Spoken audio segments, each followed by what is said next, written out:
Y vamos este momento para agradecer a Dios los beneficios que nos ha concedido durante toda esta semana, todo lo que nos parece difícil, complicado, pero que finalmente nos deja siempre una experiencia si la queremos asumir. Si no la asumimos, pues evidentemente vemos todo como dificultad, como problema y no aprendemos, no crecemos, seguimos reproduciendo los mismos errores siempre. Por eso le agradecemos a Dios que nos permite tener experiencias difíciles para poder crecer. Y también pidamos por todos los médicos que continúan en su labor al frente de esa gran tarea que se les ha encomendado, Dios les ha encomendado, ellos la han elegido y han aceptado ese compromiso. Recientemente visité la clínica y pues no hay tantos enfermos de miembros que tienen normalmente el servicio aquí en los hospitales, sino más bien quienes han estado enfermando son los mismos colaboradores, médicos, de las diferentes secciones de la clínica. Entonces, pues sí, también pidamos por todos ellos para que permanezcan con salud y sigan cuidando la salud de la población. Pidamos por todos los maestros, todas las personas que ejercen una profesión o un oficio que implica tener que estar en contacto con grandes grupos. Pidamos por todas las personas que ya enfermaron. Hay muchos mitos. El hecho es que más personas están enfermando. Pidamos para que extrememos nuestros cuidados y no vayamos a caer. Hay amigos, familiares que ya han enfermado, pero con la gracia de Dios han salido ya de esos momentos difíciles. Otros están comenzando y bueno, esperemos que no haya notas rojas como fue hace casi un año. Pidamos por los que han muerto, todos los que ya murieron, los que hoy van a morir. Pidamos por el eterno descanso de Lidia Velázquez Lozano en su primer aniversario luctuoso. Para que hoy hagamos dignamente nuestra celebración, arrepentidos de nuestros pecados, digamos: tú que no has venido a condenar, sino a perdonar, Señor, ten piedad. Señor, ten piedad. Tú que has dicho que hay gran fiesta en el cielo por un pecador que se arrepiente, Cristo, ten piedad. Cristo, ten piedad. Tú que perdonas mucho a quien mucho ama, Señor, ten piedad. Señor, ten piedad. Dios Todopoderoso, tenga misericordia de nosotros, perdona nuestros pecados y nos lleve a la vida eterna. Amén. Gloria al Señor.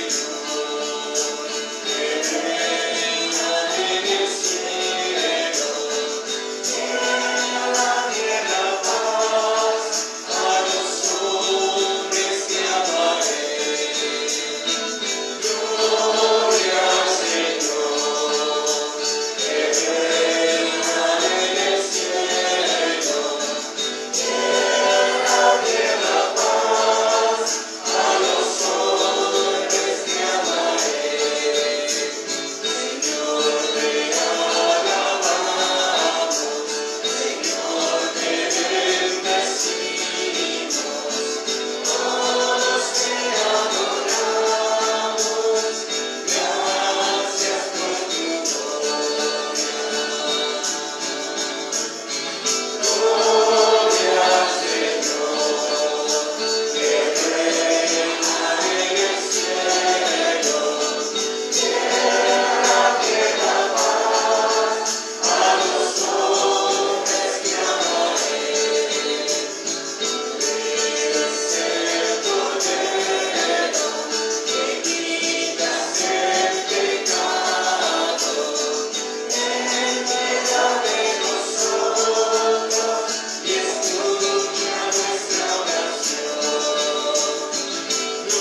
merezcamos en nombre de tu Hijo amado abundar en toda clase de obras buenas. Por nuestro Señor Jesucristo, tu Hijo, que siendo Dios, vive y reina contigo en la unidad del Espíritu Santo por los siglos de los siglos.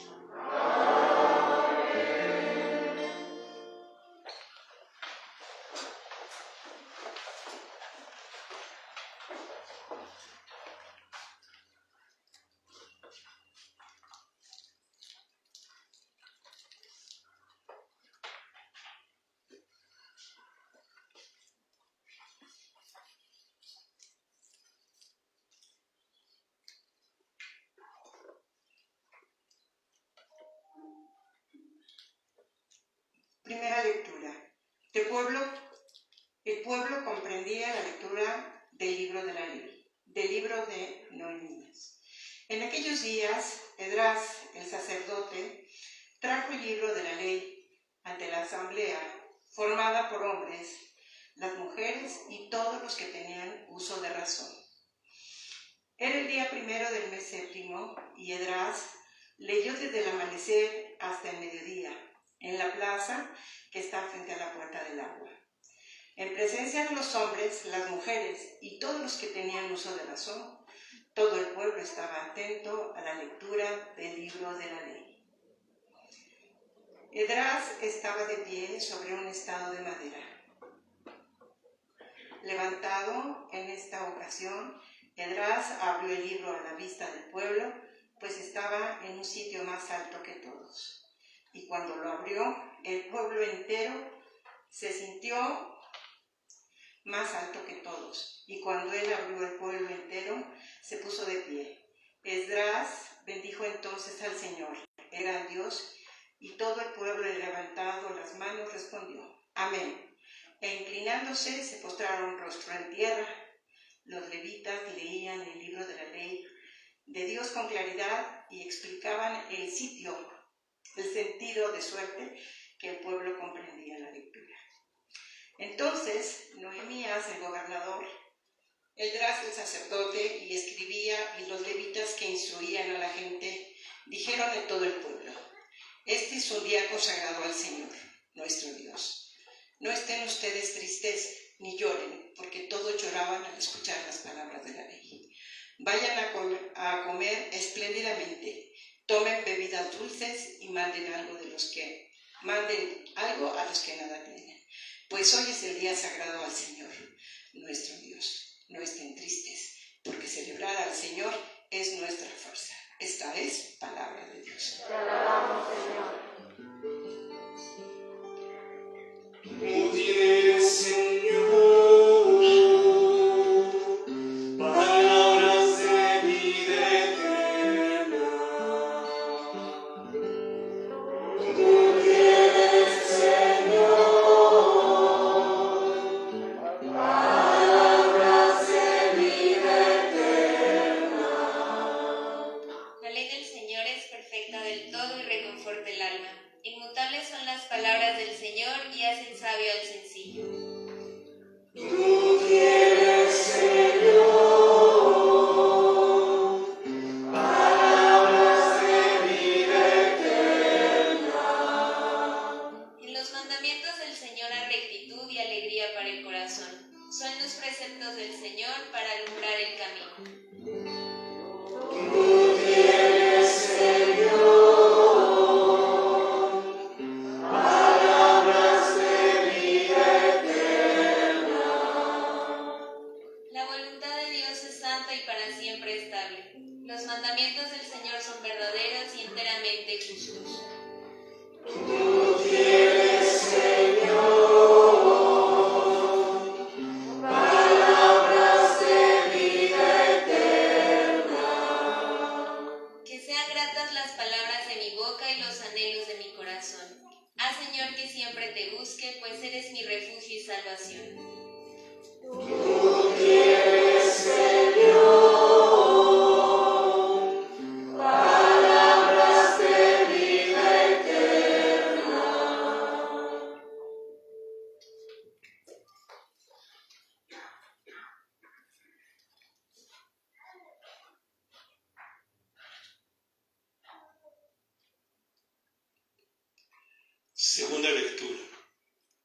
Ustedes son el cuerpo de Cristo y cada uno es un miembro de él.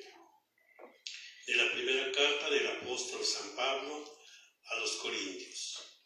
Hermanos, así como el cuerpo es uno y tiene muchos miembros, y todos ellos, a pesar de ser muchos, forman un solo cuerpo, así también es Cristo. Porque todos nosotros, seamos judíos o no judíos, esclavos o libres, hemos sido bautizados en un mismo espíritu, para formar un solo cuerpo, y a todos se nos ha dado a beber del mismo espíritu. El cuerpo no se compone de un solo miembro, sino de muchos.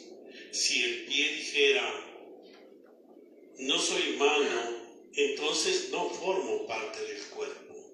¿Dejaría por eso de ser parte del cuerpo? Y si el oído dijera, puesto que no soy ojo, no soy del cuerpo, ¿dejaría por eso de ser parte del cuerpo? Si el oído con que oleríamos, ahora bien, Dios ha puesto los miembros del cuerpo, cada uno en su lugar, según lo quiso. Si todos fueran un solo miembro, ¿dónde estaría el cuerpo?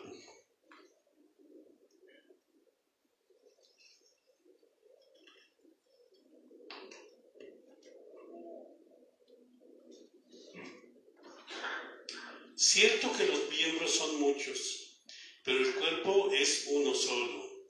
El ojo no puede decirle a la mano, no te necesito, ni la cabeza a los pies, ustedes no me hacen falta.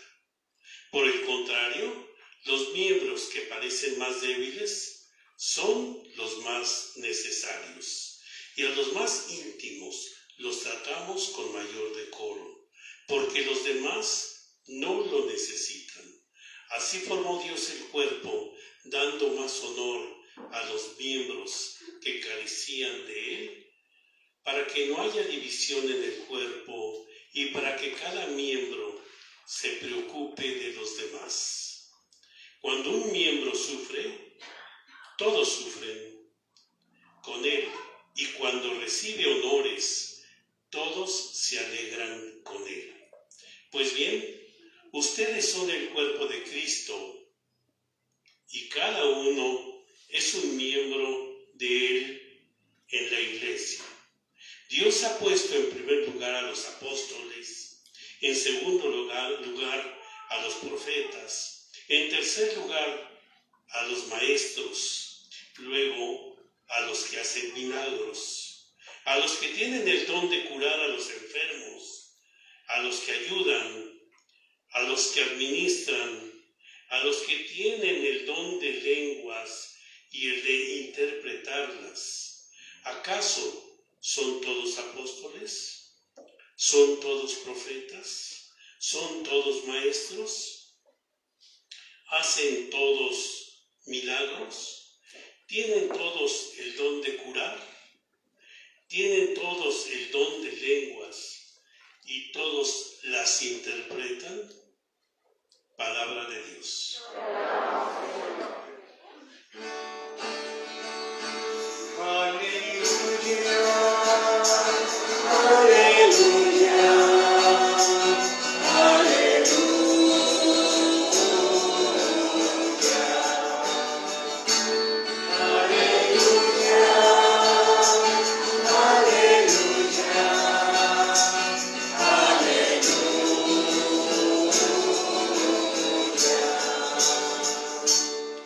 El Señor me ha enviado para llevar a los pobres la buena nueva y anunciar la liberación a los cautivos.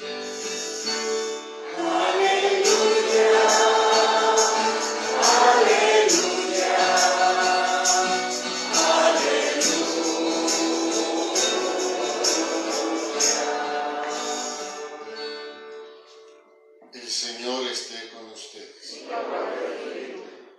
Proclamación del Santo Evangelio según San Lucas. Muchos han tratado de escribir la historia de las cosas que pasaron entre nosotros, tal y como nos las transmitieron los que las vieron desde el principio y que ayudaron en la predicación. Yo también, ilustre Teófilo, después de haberme informado minuciosamente de todo desde sus principios, pensé escribírtelo por orden para que veas la verdad de lo que se te ha enseñado. Después de que Jesús fue tentado por el demonio en el desierto, impulsado por el Espíritu, volvió a Galilea. Iba enseñando en las sinagogas. Todos lo alababan y su fama se extendió por toda la región. Fue también a Nazaret, donde se había criado. Entró en la sinagoga, como era su costumbre hacerlo los sábados, y se levantó para hacer la lectura. Se le dio el volumen del profeta Isaías, lo desenrolló y encontró el pasaje en que estaba escrito: El Espíritu del Señor está sobre mí, porque me ha ungido para llevar a los pobres la buena nueva, para anunciar la liberación a los cautivos y la curación a los ciegos, para dar libertad a los oprimidos y proclamar el año de gracia del Señor. Enrolló el volumen, lo devolvió al encargado y se sentó. Los ojos de todos los asistentes a la sinagoga estaban fijos en él. Entonces comenzó a hablar diciendo: Hoy mismo se ha cumplido este pasaje de la Escritura que acaban de oír. Palabra del Señor. Gloria a ti, Señor Jesús. Siéntense, por favor.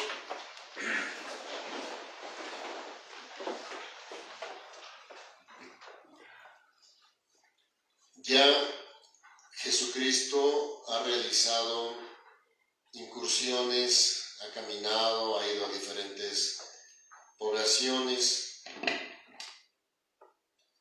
y lo han ido recibiendo bien.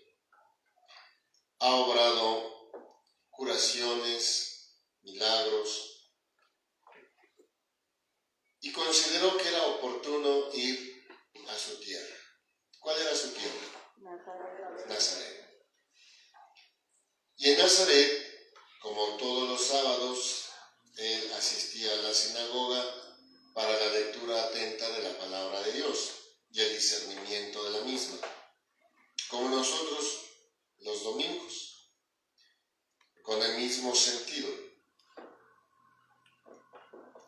Él está en la sinagoga, le dan el libro o el rollo de Isaías, y cuando dice encontró, nos hace referencia a que buscó el texto. ¿Qué decía el texto de Isaías? El Espíritu del Señor está sobre mí. Al indicar que está sobre él, está indicando que ha sido ungido. ¿Y para qué fue ungido? Para llevar a los pobres la buena nueva. ¿Quiénes tienen primacía en la importancia en el trato de Dios con el hombre? Los sencillos, la gente pobre, los humildes. Hemos discernido varias veces esto, no para excluir a la gente que tiene materialmente riquezas, no en ese sentido, sino en el sentido de que hay gente que la sociedad no voltea a ver. Incluso no tanto no los voltea a ver, los desprecia. Esta actitud de Jesucristo de ir de pueblo en pueblo es totalmente diferente a la actitud de los escribas, de los que sabían, de los señores de la ley, los doctores de la ley, que debiendo instruir al pueblo, no lo hacían. Escogían a algunas personas, algunos jóvenes, para irlos aleccionando. San Pablo es un ejemplo de ello. Los fariseos lo aleccionaron desde su forma de percibir, desde su lógica, desde su sapiencia. Pero Jesús, ¿qué hacía? ¿Se esperaba a que la gente llegara? No, él era el que iba a buscar, él iba por los caminos, la ciudad, de los pueblos. Pero también iba a las sinagogas. O sea, no está negando la importancia de las sinagogas y el lugar por excelencia para proclamar la palabra de Dios y conocerla. Sino, él hizo más, sin dejar de cumplir lo bueno de la ley, lo que de por sí daba el espíritu de la ley. Él mismo se encaminaba y salía rompiendo barreras para encontrarse con la gente. Por eso mucha gente ya lo seguía. Por eso mucha gente había recibido algún beneficio, algún favor de su parte. Pero ahora tocaba entrar a Nazaret y en Nazaret leer lo que hemos escuchado. Y ustedes saben que mucha gente que estuvo ahí presente quedó extrañada. Ya había la fama de Jesús, pero hecha fuera. Ahora que regresaba a Nazaret, con la posibilidad, él sabía lo que iba a pasar, pero nosotros podríamos imaginar que había la posibilidad de ser escuchado, de ser atendido, de comprender mejor su palabra. Al fin y al cabo era vecino suyo, pariente suyo, hermano suyo. ¿Y qué encontró Jesús? Indiferencia y hasta rechazo. Recuerden que le iban a matar, le iban a despeñar. Sin embargo, lo que hoy nos permite la Escritura recordar y centrarnos fundamentalmente es que, siendo diferente a la forma de enseñar a los escribas y fariseos, él está dando testimonio con su propia vida, cumpliendo lo que la profecía decía. El Espíritu del Señor está en él, sobre él. Pero también definiendo la misión para llevar a los pobres la buena nueva. Como nadie les enseñaba, entonces Jesús tenía que asumir la actitud de maestro, enseñar. Por eso muchos lo reconocían así, maestro, para anunciar la liberación a los cautivos. Hay gente que está cautiva, que está presa, pero no por cosas negativas, el robo, la muerte, sino está cautiva en sí misma, en sí mismo. No se ha liberado de sus costumbres, de sus tradiciones, de sus formas de pensar y hacer las cosas, aún no siendo las más correctas. Uno pregunta, ¿y por qué haces, por ejemplo, el bautismo? ¿Por qué vienes a bautizar? Porque ha sido así desde que mis abuelos, bisabuelos, tatarabuelos, mis padres lo han hecho y nosotros también lo tenemos que hacer. Sí, pero ¿por qué? Pero ellos no lo dicen, no lo saben, no saben dar respuesta. Están cautivos en su propia ignorancia. Siguen cautivos en su ignorancia. Otros creyendo que descubren el hilo negro. ¿Por qué van a misa los domingos? Pues porque estamos escuchando la palabra de Dios, queremos aprender, queremos convivir con Él, darle gracias y participar de su banquete. ¿Tú por qué no vas? No, yo sí voy, creo en Dios, pero no creo en la iglesia. Y yo voy a misa cuando me nace. ¡Qué hipocresía! como si Dios naciera nada más cuando el que dice que va a nacer cuando le nace, pues igual Dios nace nada más cuando Él quiere, ¿no? Dios es eterno, Dios es permanente, permanece con nosotros siempre. Y en esta idea de exclusión, tendríamos que recurrir a lo que Pablo hoy ha dicho. La iglesia es como un cuerpo, donde cada uno de nosotros es un miembro. Todos dignos, desde el más pequeño, el que ha sido apenas engendrado, hasta el mayor de todos, el que cumple 120, 125 años, da igual, desde el primero que empiece a existir hasta el último que ya le falta poco, pero todos dignos. Siendo entonces la iglesia como un cuerpo, ¿quién excluye de su cuerpo su páncreas? Nadie. En su sano juicio nadie, a menos que estuviese enfermo. Porque si está enfermo, los mismos médicos recomendarán el cuidado o la exclusión. ¿Quién prefiere el hígado al riñón? Los dos son importantes. ¿Quién prefiere el dedo gordo al delgado? Todas las partes del cuerpo son importantes y también necesarias. Si no, no estarían ahí. Aunque dicen que la muela del juicio ya no es necesaria, ¿no? Pero de todo modo sigue saliendo. Por algo será. Por lo menos para que nos demos cuenta de vez en cuando que el dolor también es necesario. ¿Cómo entonces hemos de entender que si somos parte nosotros de un cuerpo que es la iglesia, somos importantes, cada quien, cada uno?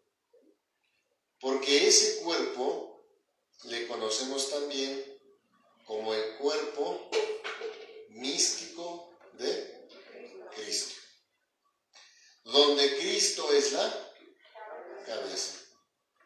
Cristo es la cabeza de ese cuerpo y nosotros pertenecemos a Él. Nadie es más ni nadie es menos.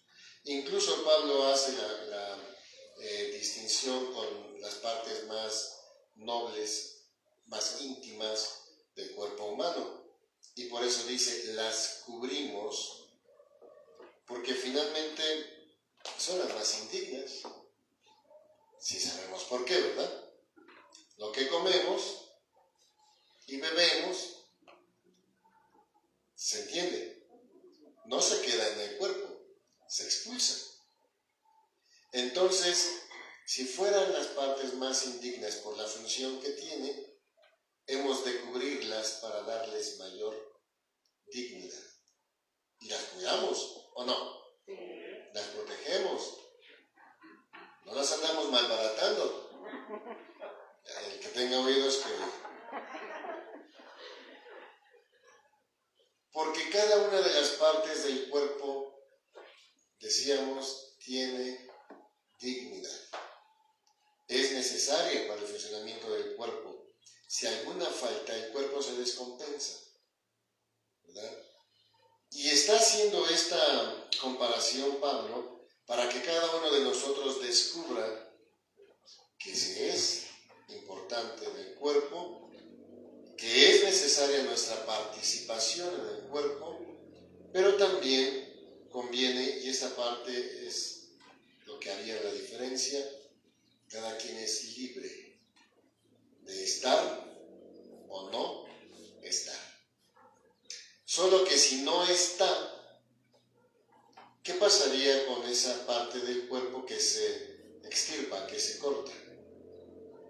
Si ya no está en el cuerpo, se va a morir, se echa a perder. Por lo tanto, nosotros hemos también de comprender que sí necesitamos estar en el cuerpo místico de Cristo. Cristo no tiene necesidad de nosotros, pero nosotros sí tenemos necesidad de Él. En algún momento Jesús también habló de la vid, ¿verdad? Donde Él es la vid, el tronco, y ustedes son los sarmientos. La savia, ¿quién la envía? La vid, el tronco. Y llega a los sarmientos, a las ramas, hasta que ellas den sus frutos. Pero si no pertenecieran a la vid, al tronco, ¿qué pasaría con esos sarmientos? Se secan. Vemos en ese ejemplo entonces la necesidad que tenemos nosotros de estar unidos a la cabeza que es Cristo. En esa misma figura, ¿por dónde comemos? ¿Por las manos? Ya sabemos que por la boca. ¿Dónde está la boca? En la cabeza. Nos alimentamos desde la cabeza. Jesucristo también nos da un alimento. ¿Cuál es ese alimento? Su cuerpo y su sangre, la Eucaristía. Para que todo aquel que coma de este pan y beba de esta sangre tenga vida eterna. Y los que no, morirán. Jesucristo, por lo tanto, siendo la cabeza, también es quien nos alimenta. Y de una manera excelente. ¿Qué pasaría si tu boca algún día no puede masticar? ¿Qué pasa con el cuerpo? Se va a debilitar porque no va a tener posibilidades de alimentación. A lo mejor habrá que inyectar o intravenosa, en fin, no lo sé. ¿Pero eso es normal? ¿Es natural? No. Lo propio es que nuestra cabeza, a través de la boca, alimente al cuerpo. Este alimento, entonces, siendo Cristo la cabeza, es la Eucaristía. Retornamos, entonces, ahora, una vez más a la profecía. Los miembros de la Iglesia necesitan de la cabeza, pero todos con la misma dignidad. Ni el más rico porque posee más, ni el más pobre porque no tiene. Todos ricos y pobres con la misma dignidad. La noticia habla principalmente de los pobres, porque son, decíamos, de los que menos nos preocupamos o nos ocupamos. Y en este tiempo se habla mucho de la pobreza. Y vamos a hacerlo por los pobres. Que yo me acuerde, había menos pobres, y esos pobres que ya había siguen estando en condiciones, algunos infrahumanas. Entonces, no se ha pensado auténticamente en los pobres. Se han servido de los pobres. Y esto no apenas, tampoco digamos, le está echando, no. Desafortunadamente así ha sido a lo largo de la historia.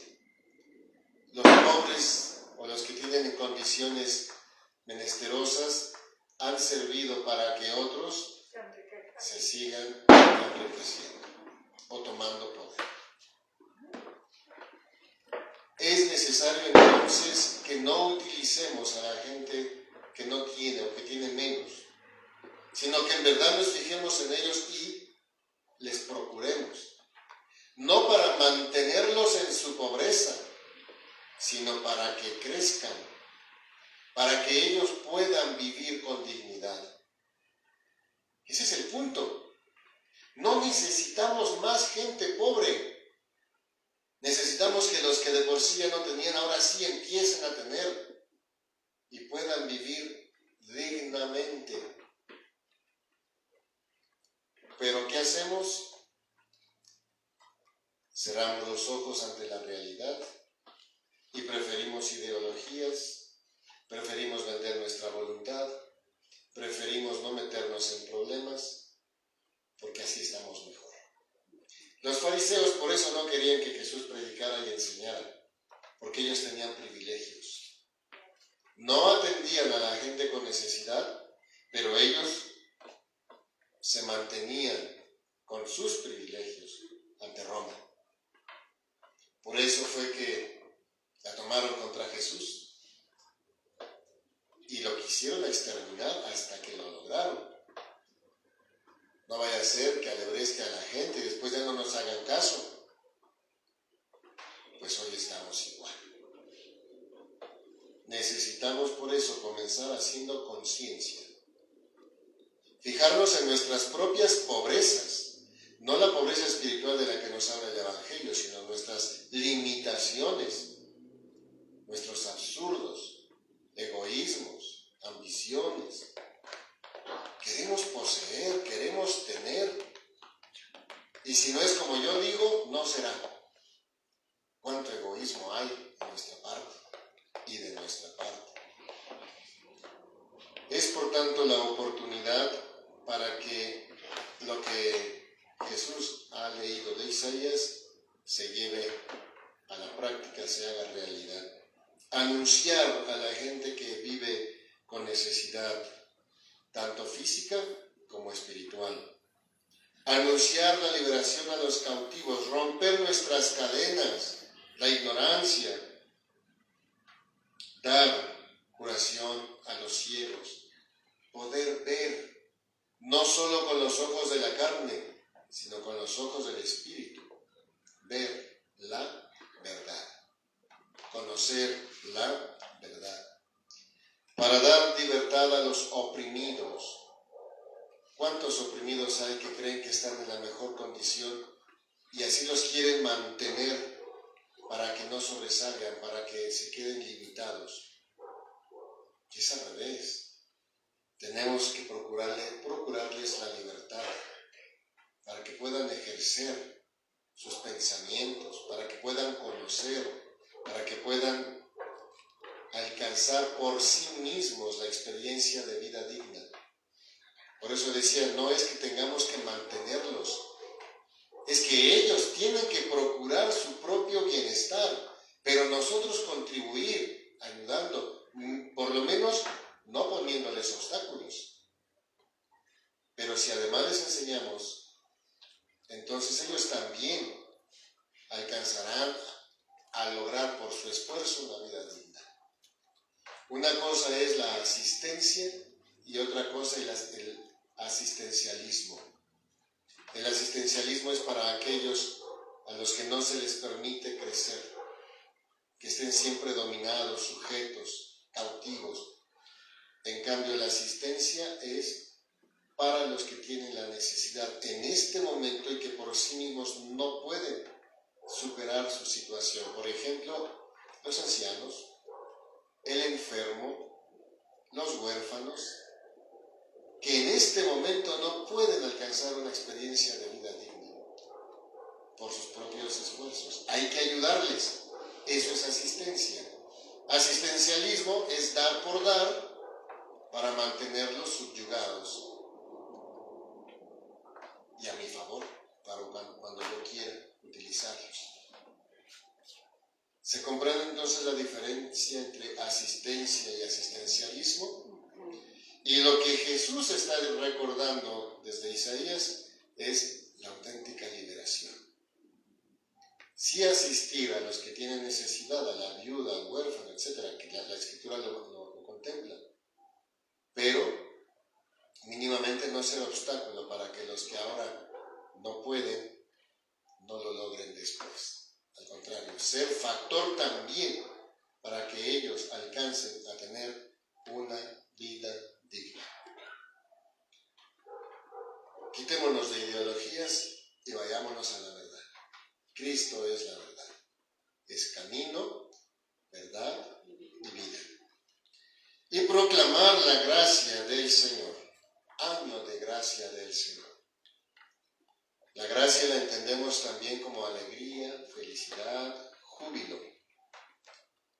Y si nos está llevando a la libertad es para que nosotros podamos vivir jubilosamente.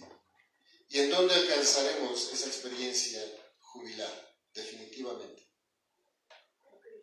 En Cristo, por tanto, en Dios. La vida eterna. De tal modo que lo que experimentemos aquí en la tierra solamente nos va a ayudar, nos debe ayudar para alcanzar aquella experiencia de vida eterna. No limitarnos a las cosas materiales, mundanas, sino trascender. Ojalá que todos estemos en esa disposición de trascendencia. Y únicamente podemos trascender definitivamente en la presencia de Dios, haciendo en la tierra lo que a cada quien le compete, hacernos responsables de nuestros deberes aquí en la tierra. Así sea.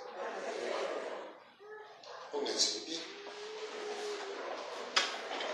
¿Creen en Dios Padre Todopoderoso, Creador del cielo y de la tierra?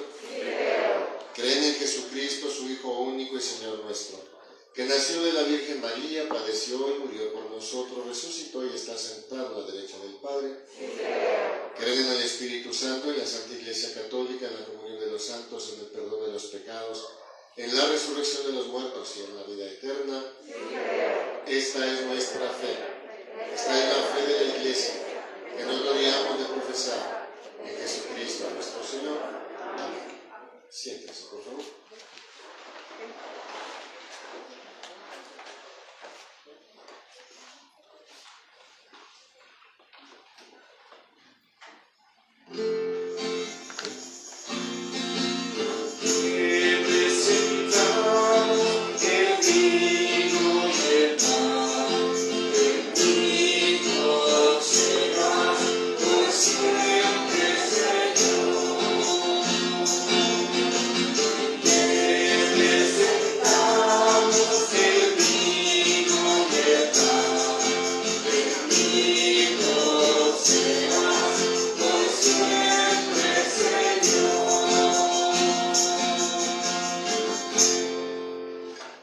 Oren, hermanos, para que este sacrificio mío de ustedes sea agradable a Dios Padre Todopoderoso.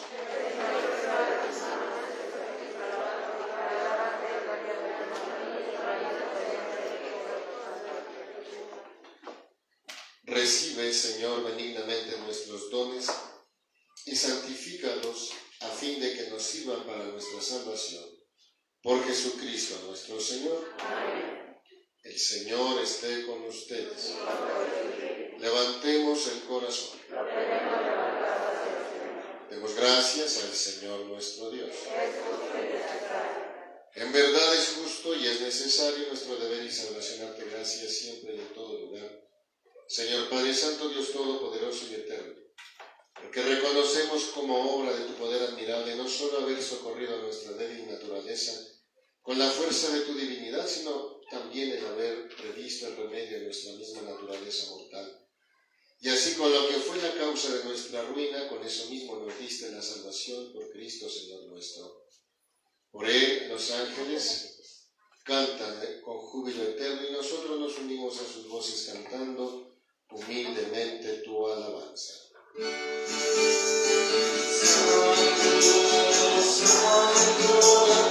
Santo es el Señor,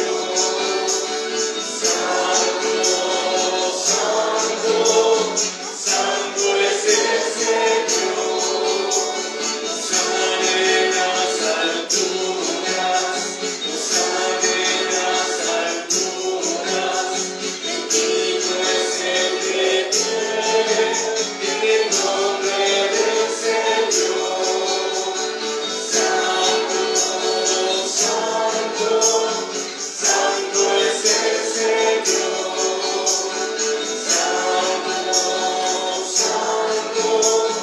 santo es el Señor.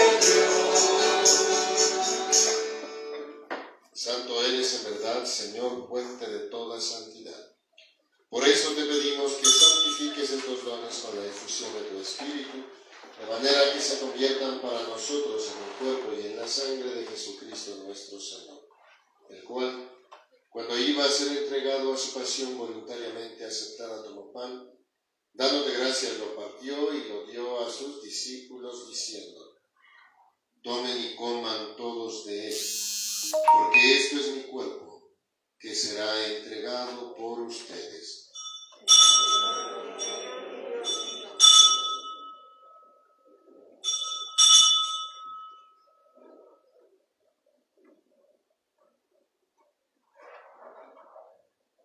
Del mismo modo, acabada la cena, tomó el cáliz y dándote gracias de nuevo lo pasó a sus discípulos, diciendo: tomen y beban todos de él, porque este es el cáliz de mi sangre, sangre de la alianza nueva y eterna, que será derramada por ustedes y por muchos para el perdón de los pecados.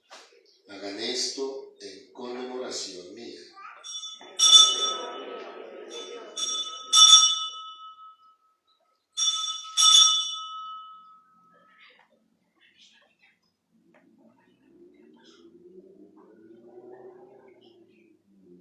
Este es el sacramento de nuestra fe.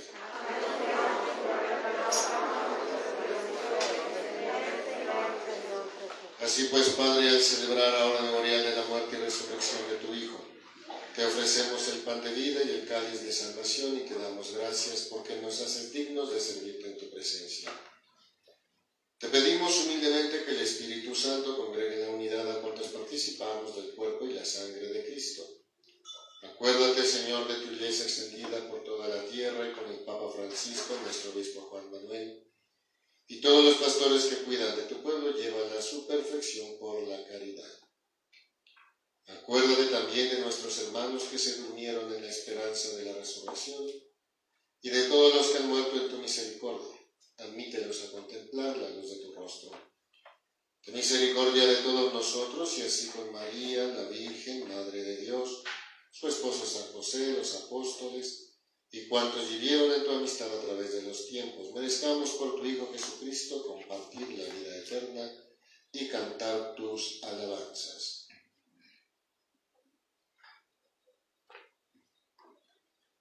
Por Cristo, con Él y en Él. A ti, Dios Padre omnipotente, en la unidad del Espíritu Santo, todo honor y toda gloria por los siglos de los siglos. Amén. Fieles a la recomendación del Salvador y siguiendo su divina enseñanza, nos atrevemos a decir: Padre nuestro,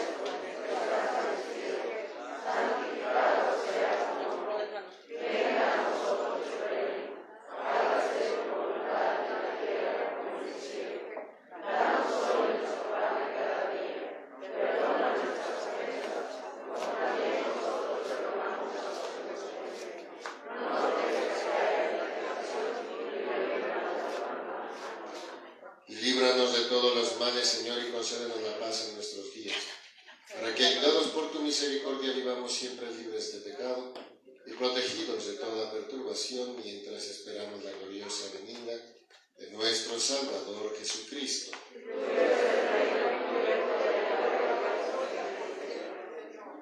Señor Jesucristo, que dijiste a tus apóstoles: la paz les dejo, mi paz les doy. No tengas en cuenta nuestros pecados, sino la fe de tu iglesia, y conforme a tu palabra, concédele la paz y la unidad. Tú que vives y reinas por los siglos de los siglos. Amén. La paz del Señor esté siempre con ustedes. En Cristo signifiquen un saludo de paz.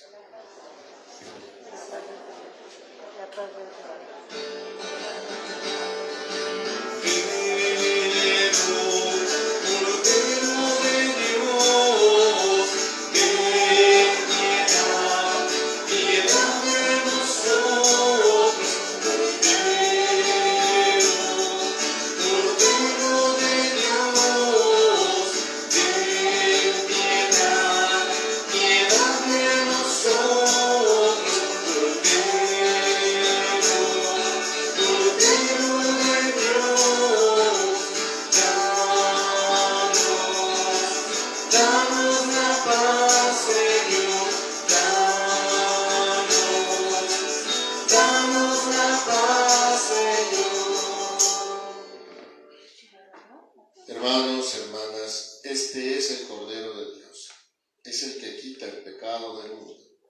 Dichosos los invitados al banquete del Señor.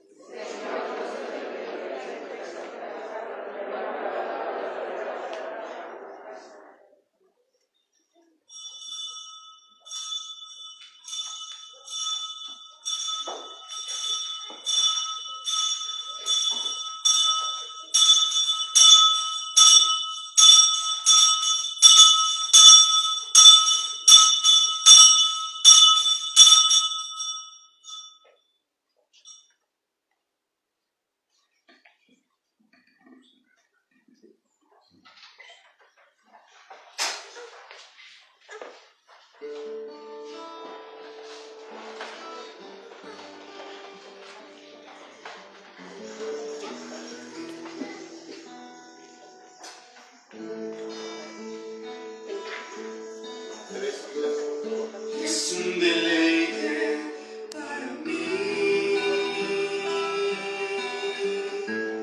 al recibirte en comunión y saborear tu corazón, tu cuerpo y sangre, mi Jesús. Es un deleite para mí al recibirte en comunión y saborear tu corazón, tu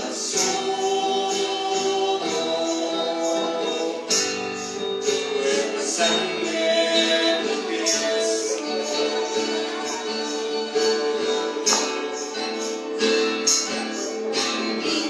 Incomparable es tu amor por mi Jesús, incomparable es tu gran amor, Señor,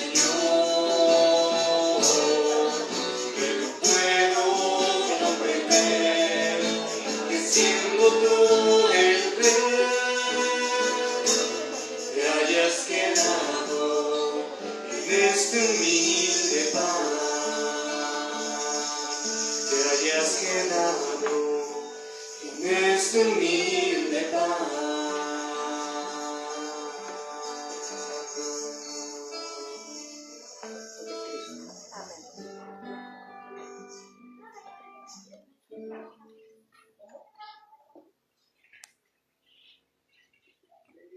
Digamos, yo quisiera, Señor, recibirte con aquella misma pureza, humildad y devoción con que te recibió tu Santísima Madre, con el Espíritu y el fervor de los santos.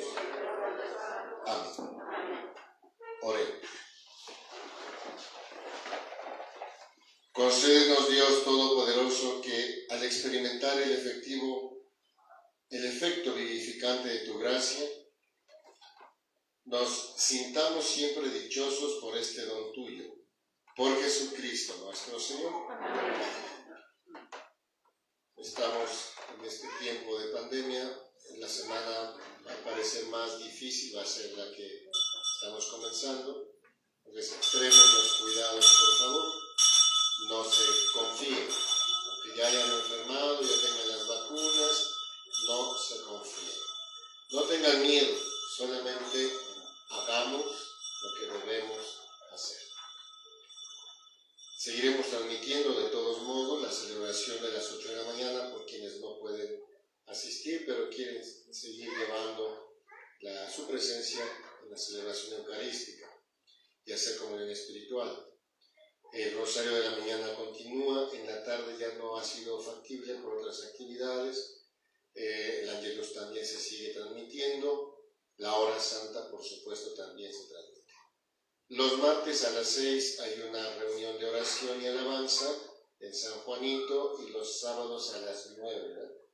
En San Sebastián. ¿A las 10? No, es que de oración y alabanza en San Juan a las 6 y San Sebastián a las 9. Y el visiteo en San Juanito es a partir de las 10 de la mañana los sábados. Entonces son 3 actividades diferentes y todas complementarias. Ánimo, los que puedan ir pues asistiendo poco a poco a estas catequesis con su propio espacio de oración y de alabanza. Están todos totalmente invitados. El Señor esté con ustedes. Y la bendición de Dios Todopoderoso, Padre, Hijo y Espíritu Santo, descienda y permanezca para siempre. Den gloria a Dios con las buenas obras, vayan en paz. Que tengan todos muy buen día y buen inicio de semana.